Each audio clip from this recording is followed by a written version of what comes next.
Anju's talent ഹബിലേക്ക് ഏവർക്കും സ്വാഗതം.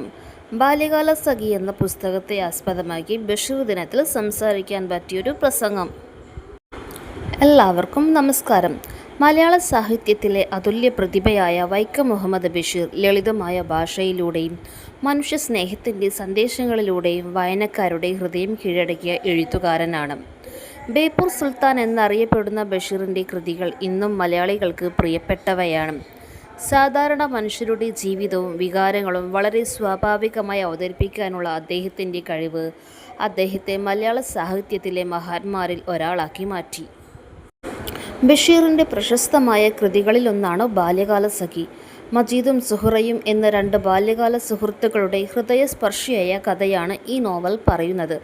ബാല്യത്തിൽ ആരംഭിച്ച അവരുടെ സ്നേഹം ജീവിതത്തിലെ പല പ്രതിസന്ധികളെയും ദുഃഖങ്ങളെയും നേരിടുന്നു. ദാരിദ്ര്യവും വേർപാടും ദുരന്തങ്ങളും അവരുടെ ജീവിതത്തെ ബാധിച്ചെങ്കിലും അവരുടെ സ്നേഹത്തിൻ്റെ ആഴം വായനക്കാരെ എന്നും സ്പർശിക്കുന്നു. ലളിതമായ ഭാഷയിലും ശക്തമായ വികാരങ്ങളിലുമാണ് ബഷീർ ഈ കഥ അവതരിപ്പിച്ചിരിക്കുന്നത്.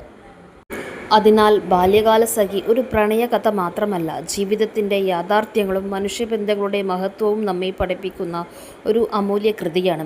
ബഷീർ ദിനത്തിൽ അദ്ദേഹത്തിൻ്റെ സാഹിത്യ സംഭാവനകളെ ഓർക്കുകയും വായനയുടെ സംസ്കാരം കൂടുതൽ പ്രോത്സാഹിപ്പിക്കുകയും ചെയ്യാം. നന്ദി.